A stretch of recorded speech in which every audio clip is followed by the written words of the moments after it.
Before we begin, let me ask you one question. Are you truly living, or are you just surviving? Every day, you wake up, you work, you obey, you wait, and you call this life. But deep inside, you can feel it. Something isn't right, because no human being was born simply to work, pay bills, grow old, and disappear. You were not born to follow instructions. You were not born to beg for promotions. You were not born to trade your soul for a salary that barely feeds your dreams. And yet, that is exactly what the world taught you to do. From the moment you entered school, you were trained to sit down, to be quiet, to obey, to wait for permission, and to fit inside a system that was never designed to make you free. You were told that hard work would save you, but then the hardest workers are always the poorest. You were told that loyalty would protect you, but then the loyal are always the first to be replaced. You were told to wait for retirement, but most people die before they ever start living. This is not an accident. This is a design, and the only way out is to wake up. If you are listening to this right now, it is not by chance. Something inside you already knows. You were meant for more. This audiobook is not here to motivate you. It is here to remove the lies you were taught. It will show you why work alone will never make you free, why schools create workers, not leaders, why a job is a cage in disguise, how the rich obey spiritual laws,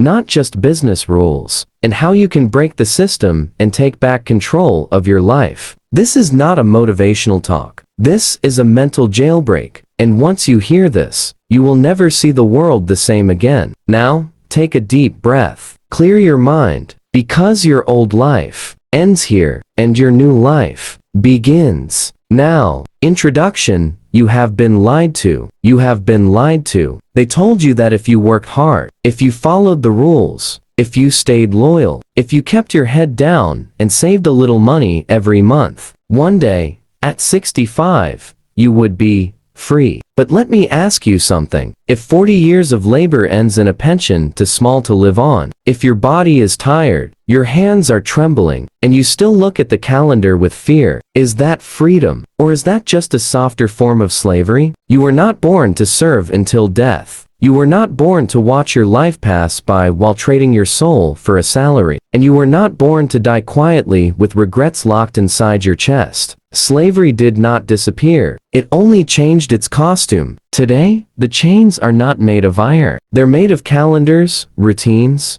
debt, bills, fears, and unexamined beliefs. You were taught that the system works if you follow it. But what they never told you is that the system was never designed to make you rich. It was designed to make you useful. Useful to someone else's dream. Useful to someone else's life. Useful to someone else's wealth. And I will not soften my words today. I am not here to motivate you. I am here to wake you up. Because until you see the truth of your condition, you will never walk free. You will smile politely while you waste your years and call it responsibility. You will praise the men who enslave you and call it employment. You will wait for a retirement that barely covers rent and call it security. But understand something very clearly. This is not a tragedy. This is a choice. And because it is a choice, it can be unchosen. If you are bold enough, today, in this audiobook, you will learn why work alone will never make you free. Why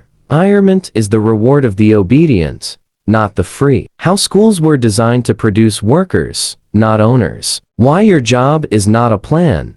It's a placeholder. How the rich obey invisible laws that the poor ignore. And how the man who refuses to serve eventually becomes the one who commands. But before we move on, I want you to say this out loud, slowly, clearly, and with power. I refuse to work my life away and die poor. I was born to own, not to obey. Now, let us step into part 1. Chapter 1. Work alone will never make you free. You have been taught to believe in labor. You have been told that hard work is the answer. That if you clock in early, stay late, serve well, and keep your head down, one day you will rise. But the truth is this. Work alone will never make you free. You can sell your strength to another man's dream for 40 years and still die without your own name on anything that mattered. You can give your best decades to a company, factory, an office, and still retire into scarcity, watching your bank account and the calendar with equal fear. I'm not speaking against work. I am speaking against misplaced loyalty. The man who works without thought is no better than a machine. The man who works without purpose is no freer than a beast of burden. And the man who works his entire life without ownership is still a servant no matter how large the paycheck is. Let me teach you the real difference that school never taught you. Labor is the effort of the body. Wealth is the command of the mind. Most people sell hours for money because they never learned this law. Money does not obey time. Money obeys thought. One man digs a hole all day. Another man sells the shovel. Who becomes rich? The poor man is always proud of effort. He says, I worked hard. I gave my life to this job. But the reward never goes to the one who merely shows up. It goes to the one who builds leverage, to the one who thinks, who designs, who creates something that works without him. That is exactly what powerful men like Andrew Carnegie understood. Carnegie did not become rich by swinging a hammer all day. He became rich because he used his mind to organize systems, men, materials, ideas. And the moment he built those systems, his ideas started earning more in one day than most men earn in a lifetime of physical labor. This is the secret the worker is never told, that the mind is the true factory of fortune. From childhood, you were trained to associate hours with income. You were programmed to believe your value depended on how much time you give. But time is a poor man's currency. It is the only thing you can never earn back. And every hour you give to someone else's dream is an hour you stole from your own. You were trained to work, not to think. Trained to obey, not to build. And now, people wonder why they work for 40 years and still have nothing to show for it. It is not bad luck. It is programming, and that programming must be broken. You must stop believing that more effort will give you more freedom. It won't. Only one thing creates freedom: ownership. Ownership of your mind. Ownership of your time. Ownership of your systems. Ownership of your purpose. As long as you trade hours for money with no bigger plan, you are just a more expensive slave. It does not matter if you wear a suit or overalls. If you don't own what you're building, you are building another man's empire. But listen carefully now. There is a way out, and it begins not with your hands but with your mind. Say this aloud, slowly, with conviction. I do not sell my life for crumbs. My work builds ownership, not dependence. Let that sentence rewrite your identity, because today something changes. From this moment, you stop thinking like a worker and start thinking like a builder. And this, my friend, is only the beginning of your transformation. Chapter 2: The Retirement Lie.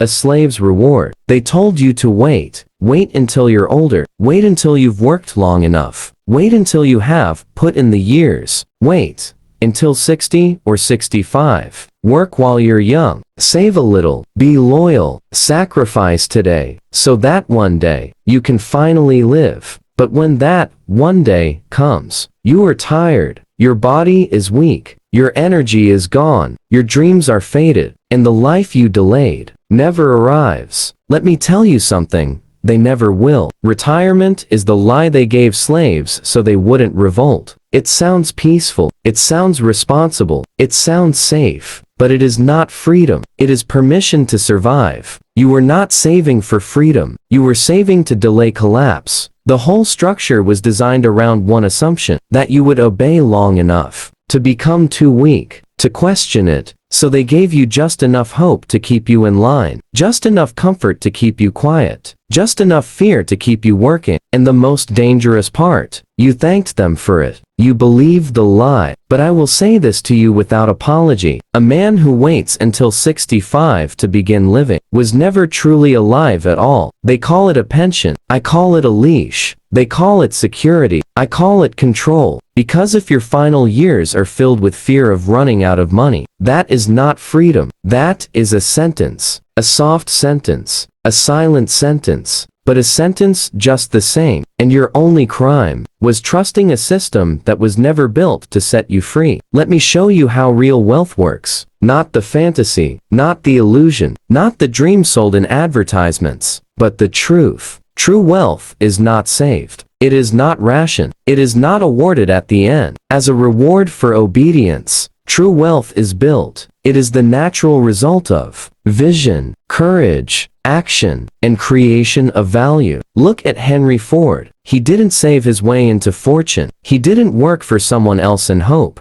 He didn't wait until his hair turned gray. He created something that multiplied without him. He built a system that worked while he slept. And that is the difference between a builder and a waiter. The builder lives now. The waiter dies hoping. You were taught that delayed gratification was the key to success. But the truth is, delayed vision is death.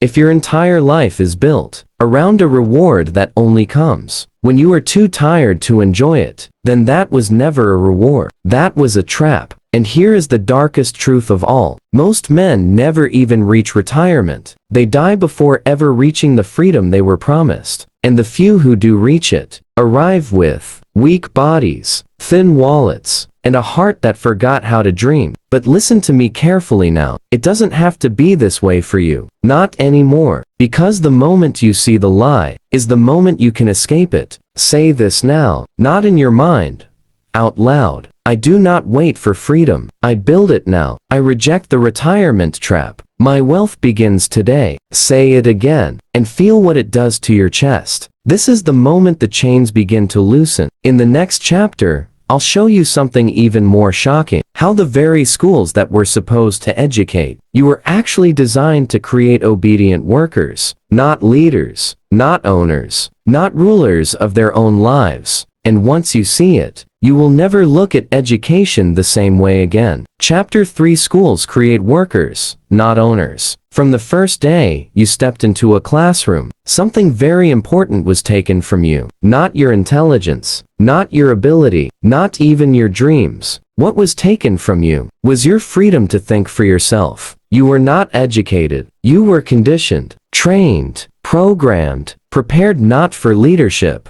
but for obedience. Think about it. They didn't teach you how to think. They taught you what to remember. They didn't teach you how to create wealth. They taught you how to follow instructions. They didn't teach you courage. They taught you permission. Sit down, be quiet, listen, memorize, repeat. Raise your hand before speaking. Wait your turn. Follow the rules. Stay in line. Now tell me, how many of those qualities do you see in men who rule the world? None. Because no man ever became free by obeying everyone's commands. The world's greatest builders, the world's most powerful minds, were not created by classrooms. They were created by curiosity, by rebellion, by vision, by the refusal to accept the path they were told to walk. Let me tell you the story of Thomas Edison. He was not a good student. In fact, his teachers said he was unteachable. They called him slow, broken,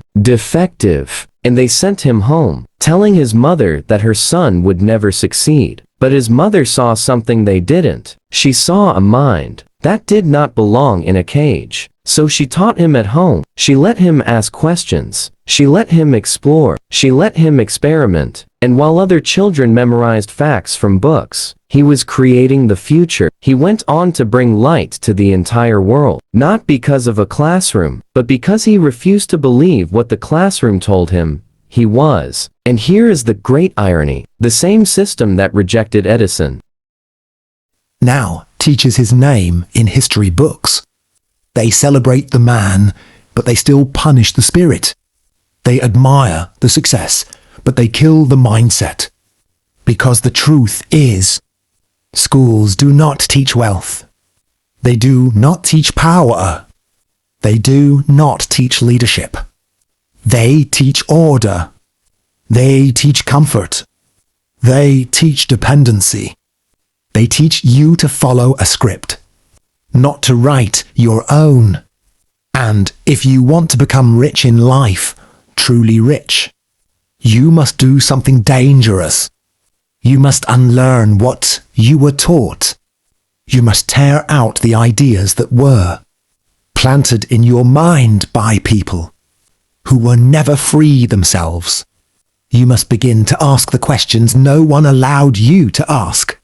Why was I taught to fear mistakes, but not to fear mediocrity? Why was I taught to look for a job, but not to build income? Why did no one teach me about mindset, about belief, about how money actually works? Why were the words definite purpose, faith, autosuggestion, organized planning never spoken in any classroom? I will tell you why. Because obedient workers do not need wealth. They only need enough to survive and keep showing up. And a system that depends on workers will never teach them how to become free. This is not an attack on learning. This is a war against indoctrination. Learning is power when it frees the mind, but when it only trains the hands, it becomes a prison. If you want to rise, you must begin to retrain your own mind. You must study what the free men studied. You must read what the powerful read. You must think like the man you want to become, not the man you were trained to be. You must stop asking, what do they want me to learn? And start asking, what do I need to know to control my own future? That is the only education that matters.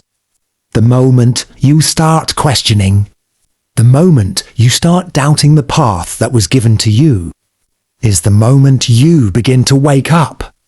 You were not born to take orders. You were born to give them. You were not made for bells and classrooms designed like cages. You were made for vision, for leadership, for creation, for command. Speak this aloud now. I think for myself. I question the path I was given. I was not born to follow instructions. I was born to give them. And now, in the next chapter, I will reveal something even more personal. Something you interact with every single day, without realizing that it is also a cage. Because a job is not a life plan. And if you don't understand that, your job will slowly become your grave. Chapter 4, A job is a temporary solution, not a permanent strategy.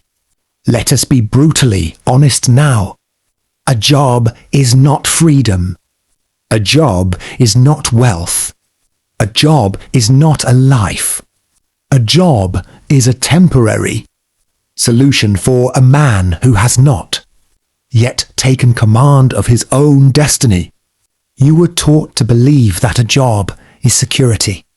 But in truth, it is only a cage with polite walls. It is a beautifully decorated prison, designed to make you feel safe while your potential slowly dies inside of it. You were taught to search for employment, not for purpose. You were taught to chase a paycheck, not a vision. You were taught to survive, not to build. And so most people never truly live. They exist, wake up, rush, commute, work all day building someone else's dream, return home exhausted, repeat, and they call this life. But listen to me carefully. A job may pay your bills, but it cannot fulfill your soul. A job may feed your body, but it starves your destiny. A job may bring comfort, but it buries your greatness. If you do not have a definite chief aim, your job will become your coffin, not made of wood, but made of years. Years of someday, years of one day, years of maybe later. Do I tell you to quit your job? No, but I do tell you to stop worshiping it. Use your job the way a free man uses a tool, not as a master, but as a weapon, as fuel, as a stepping stone. Your job should be financing your freedom, not replacing it. Let me tell you the story of Edwin C. Barnes. He did not hate work. He did not blame the world. He did not beg for success. He made a decision. I will work with Thomas Edison, not for him, but with him. Barnes took a job as a simple clerk, but his mind was not in the job. His mind was in his vision. Every single task he performed was done with one intention, to prove that he belonged in the room, where decisions were made, not where orders were taken. He didn't see the job as a destination. He saw it as a doorway, and that doorway eventually led him to partnership,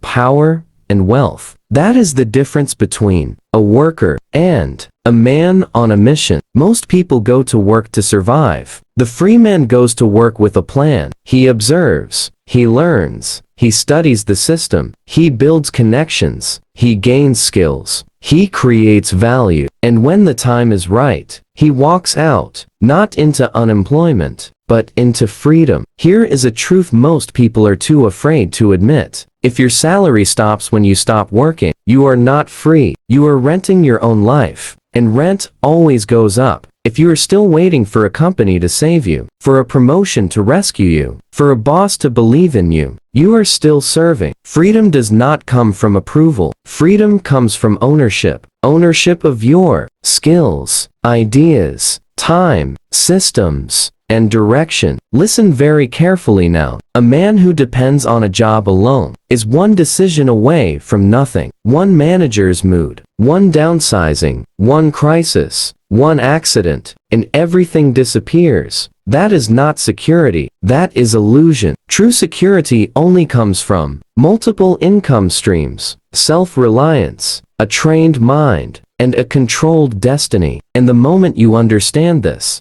your job stops being your master and becomes your servant. Say this now with power. My job is not my identity. It is my tool. I use my job to build freedom. Say it again. Let those words change the way you view tomorrow. Because from this moment forward, you are no longer an employee. You are an architect in disguise. And the building you are designing is your own liberation. In the next chapter, I will take you even deeper, beyond money, beyond jobs, beyond systems. I will show you the spiritual laws that the rich obey, the invisible laws of mindset, belief, frequency, and alignment that turn ordinary men into legends. Chapter 5. The rich man's laws are spiritual. Let the world continue chasing money. Let them run after numbers, fight for promotions, compete for status, beg for raises, and call it success. You, I am speaking to you now, must understand something far deeper. The laws that create true wealth are not financial.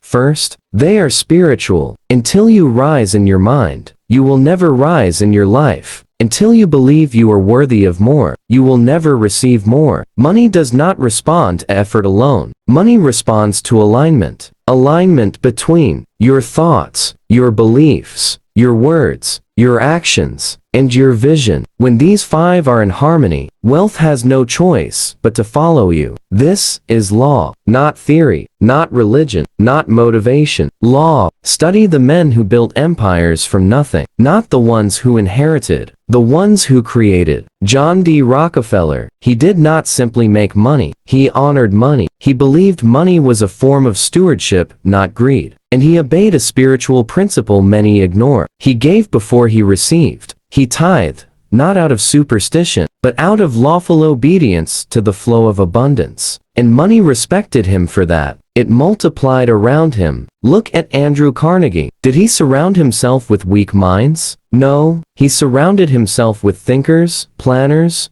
builders, visionaries. Why? Because he understood the mastermind principle. When two or more minds unite in harmony toward a common aim, a third, invisible mind is formed. A higher intelligence, a spiritual force, and that force pulls opportunities into reality. Thomas Edison tried more than 1,000 times before he created the light bulb that worked. The world called him a failure, but Edison understood a deeper truth. Failure does not exist. When faith remains unbroken, he repeated his vision in his own mind, long before the world ever saw it. He spoke to it. He believed in it. He felt it as real, and the universe finally had no choice but to obey. You must understand this now. Faith is not religion. Faith is power. It is the ability to see the invisible as if it were already visible, and the subconscious mind does not know the difference between imagination and reality. It only knows repetition plus emotion. This is why your thoughts must be guarded like gold. Whatever you repeat with feeling becomes instruction. Whatever you speak with belief becomes command.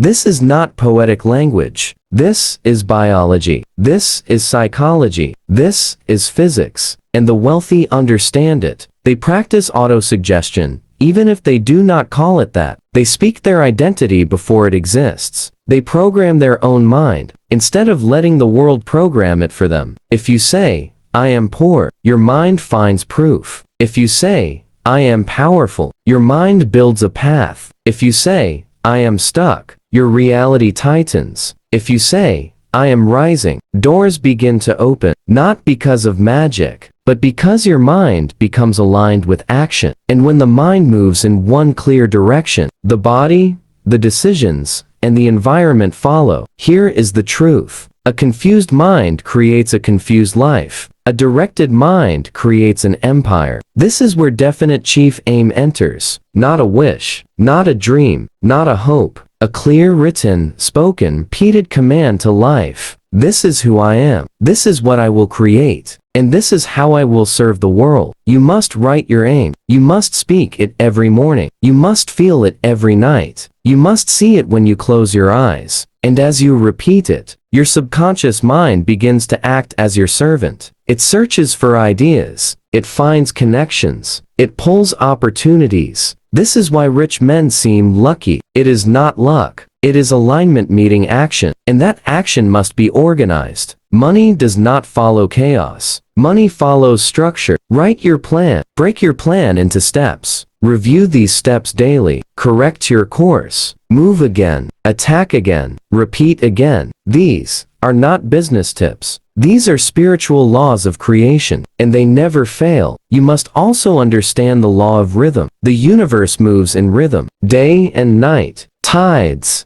Heartbeat. Breathing. And your mind also works in rhythm. What you repeat becomes permanent. What you practice becomes identity. What your identity becomes your reality. So if you want riches, you must live in the rhythm of the rich, not random thoughts, not random habits, not random decisions, but deliberate, conscious, focused repetition. This is how your mind becomes a magnet. And once it becomes a magnet, wealth begins to chase you. But listen to me closely. If you do not respect these laws, if you violate them, then money will destroy you instead. That's why men who win lotteries lose everything. That is why entertainers go broke. That is why athletes fall. Because money must be matched by mind, or it becomes poison. But you are not like most. You are here to master the law. And because of that, you will master wealth. Say this now, slowly, with certainty. I think in alignment. I speak in power. I act with precision. Wealth obeys my command. Again, let it settle into your bones. In the next chapter, I will reveal the final prison. Not in the world, not in society, not in government, but in something far more dangerous. Your habits. Because slavery in modern life is not built with chains. It is built with repetition. Chapter 6, The Habit System That Creates Financial Slavery. If you truly want to understand slavery in the modern world, stop looking for chains on wrists. Start looking for chains in habits. Because today, no man is forced into slavery. He walks into it, day by day, choice by choice, habit by habit. Modern slavery does not come with whips. It comes with routines, comfort, entertainment, distractions, repetition, and excuses. And the most dangerous part, it feels normal. You wake up, you check your phone, you scroll through other men's lives, you rush to work, you complain, you eat without thought, you rest without purpose, you sleep, you repeat, and you call this living? But I ask you now, is it your life? Or a life that was programmed into you? Slavery in this age is no longer enforced by force. It is enforced by familiarity, by the comfort of routine, by the illusion of, this is just how life is. But nothing could be further from the truth. The difference between the rich and the poor is not talent. It is not education. It is not luck. It is habitual thinking and habitual action. The poor man wakes up late. The rich man wakes up with intention. The poor man reacts to the world. The rich man commands the world. The poor man consumes. The rich man produces. The poor man waits. The rich man moves. The poor man complains. The rich man calculates. All because of habits. The slave does not realize he is a slave,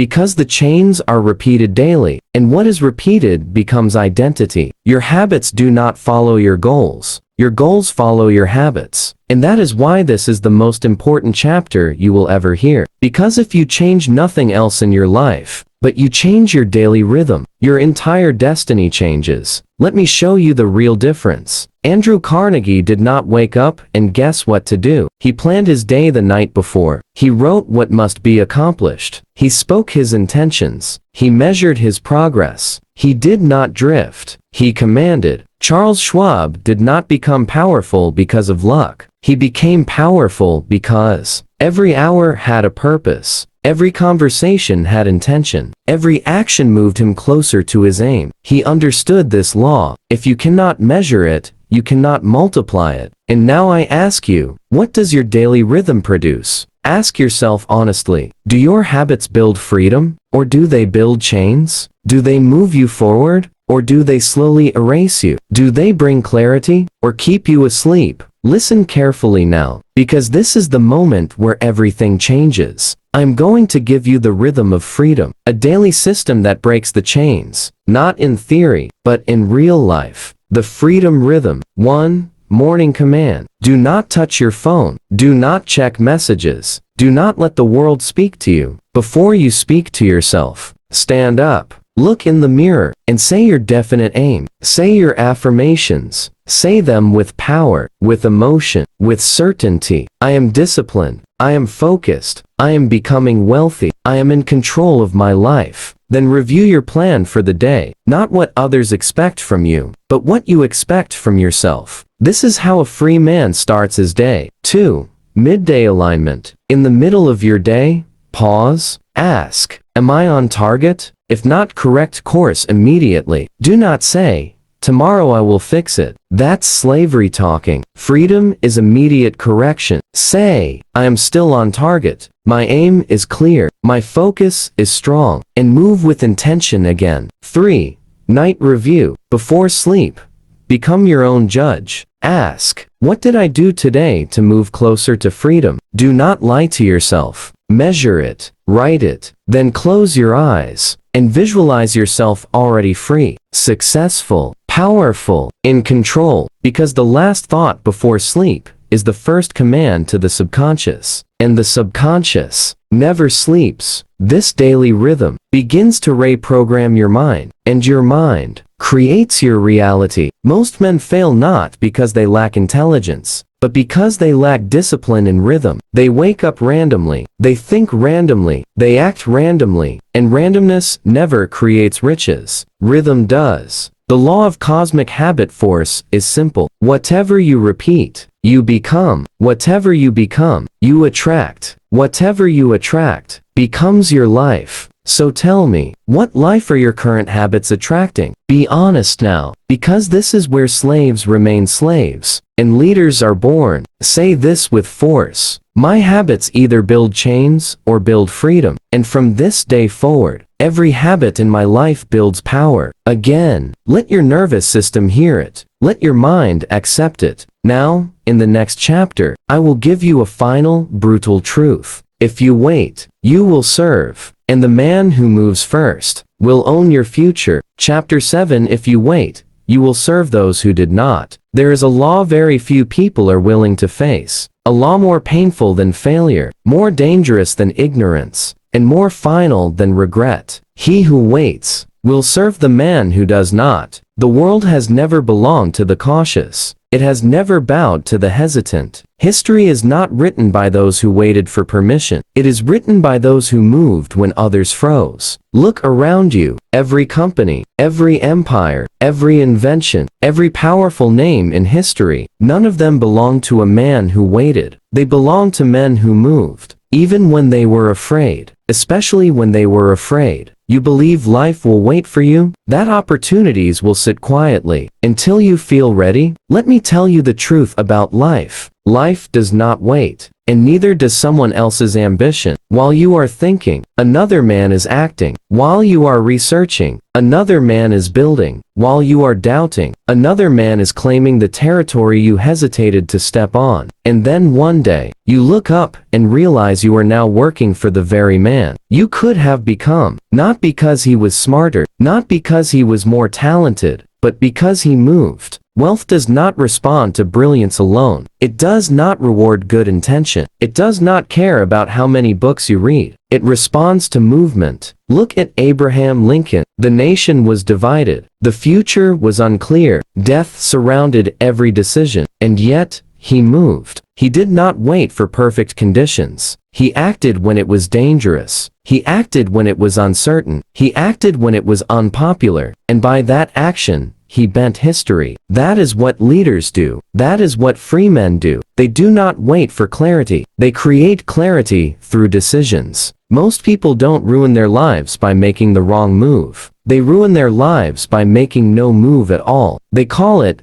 being careful. They call it thinking it through. They call it being realistic. But in truth, they are just afraid. Afraid of failure. Afraid of judgment. Afraid of uncertainty. Afraid of stepping into who they were meant to become. And this is how slaves are born. Not through force, but through delay. Let me ask you, what are you waiting for? A better time? A better job? More money? More knowledge? More confidence? Listen carefully. The perfect moment does not exist. Readiness is created through movement. Courage is not something you feel. Courage is something you choose. While you wait to become ready, someone else is becoming powerful. While you hesitate, another man is becoming wealthy. And what is even worse, your children and your family will one day live in the world built by people who did not wait while you only watched. That is the real cost of hesitation, not just for you, but for generations after you. So I will say this to you clearly, without mercy. Your delay today is the chain around your future tomorrow. If you hesitate, you will work for the man who didn't. If you pause, your dream will be built by someone else, and your name will not be on it. If you wait, you will serve. And I did not bring you this far just to let that happen. So say this now. Say it with power. I act while others wait. My speed creates my freedom. Again, say it until your heart believes it. If there is fear in you right now,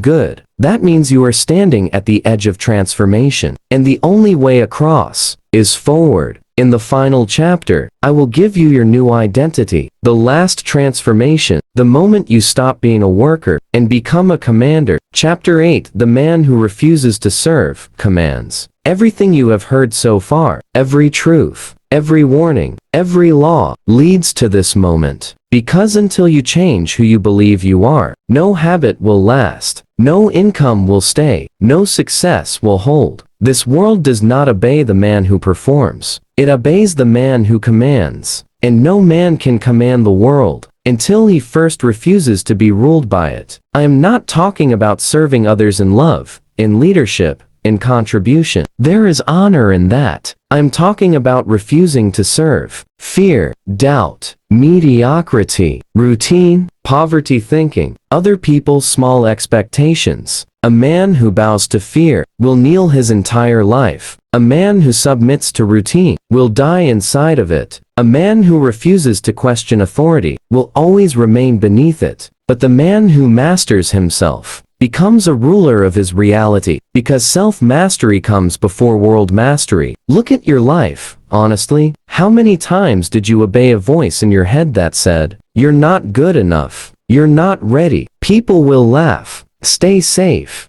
Don't try. Just be satisfied with what you have." That voice was not protecting you. It was enslaving you. And today, we silence it forever. This world is divided into only two types of people: those who are controlled, and those who decide, those who follow paths, and those who create them, those who serve dreams, and those who build them. From this moment forward, you will no longer ask for permission. You will no longer wait for approval. You will no longer shrink to make others comfortable. You will no longer live like a guest in your own life. You will live as the owner. Here is the truth many are too afraid to accept. You can die as a laborer, or rise as a leader, and the only difference is a decision, not money, not background, not education, not talent. A decision. You were not born just to work. You were born to build. You were not born just to obey. You were born to command. You were not born just to survive. You were born to dominate your destiny.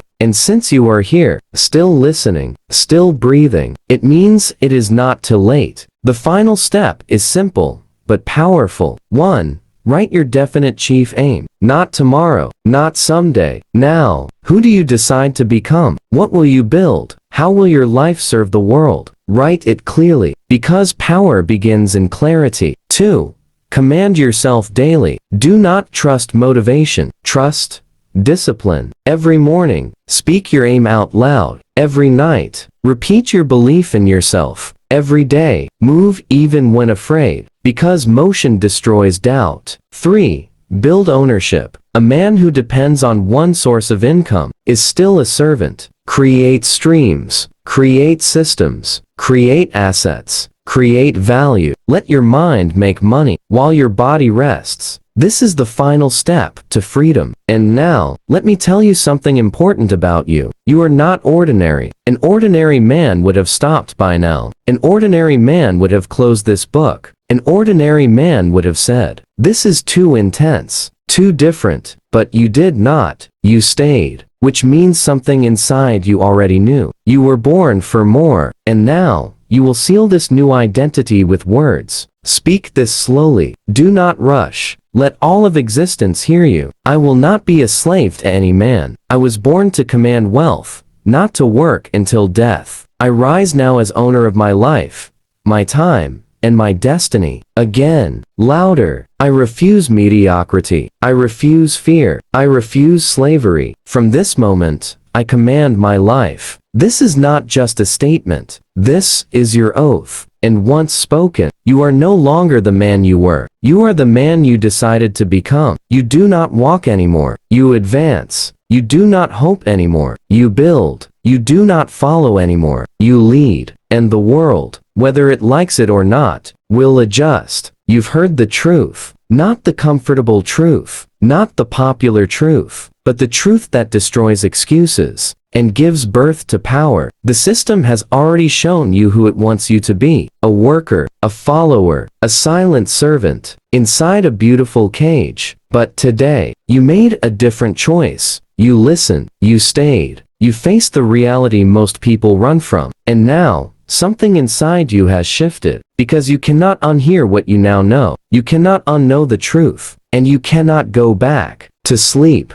From this moment forward, you will see the world differently. You will see the chains in people's habits, the lie behind security, the prison hidden inside routine, and the power hidden inside your own mind. You will no longer just work. You will build. You will no longer just survive. You will command. You will no longer wait for permission. You will create your own path. And here's the most important part. Nothing changes unless you move. The world doesn't reward words. It rewards action. It does not honor desire. It honors decisions. So as this audio fades, do not return to your old self. Do not fall back into noise. Do not forget what you promised yourself. Here, instead, do this. Tonight write your definite chief aim. Tomorrow morning, say it out loud. Tomorrow afternoon, move one step toward it. Tomorrow night, thank yourself for beginning, because the man you were is gone, and the man you are becoming has already started walking. Now go, break the patterns, break the chains, break the lies, and build a life that the world cannot ignore.